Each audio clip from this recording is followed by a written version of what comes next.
اور اسلام میں یہ جو حکم ہے کہ عورتیں جو ہیں جنازے کے ساتھ قبرستان میں نہ جائیں، اس کی وجوہات کیا ہیں؟ آپ کو نہیں پتا؟ رفلی پتہ ہے لیکن رفلی بتا دیں چلیں.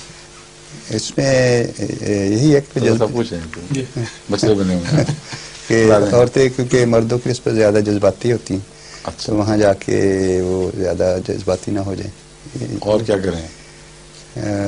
کوئی بین نہ ڈالنے لگ جائیں، وبیلا نہ شروع کر دیں. ٹھیک ہے. کوئی ایسی بات نہ کریں جس کا مردے کی روح پر بد اثر پڑے. مرنے والے کی روح کا اس وقت تعلق ابھی بہت تازہ ہوتا ہے اس سے، اور اس کے لیے ایک عذاب کا موجب بھی بن سکتا ہے کہ اس کے پسماندہ اس پر وبیلا کریں اور شور مچائیں. پھر کمزور دل عورتیں بھی ہوتی ہیں، اکثر ایسے موقع پر عورتیں بھی ہوش ہوتی ہیں. مردوں کو شاذ کے طور پر دیکھیں گے آپ، لیکن سب دنیا میں صرف مسلمان عورت کی بحث نہیں. اس غم کی خبر سے کہ کوئی عزیز گیا ہے، اگر کوئی بے ہوش ہوتا ہے تو عورتیں بے ہوش ہوتی دکھائی دیتی ہیں. استثناء تو ہیں مگر اکثر صورتوں میں یہی ہوتا ہے. وہاں جا کے اور مشکل لینے کے دینے پڑ جائیں، ایک مردے کے ساتھ دوسری قبر کھودنی پڑ جائے. یہ ساری احتیاطیں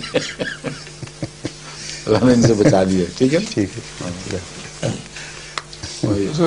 ظہور مہدی آخر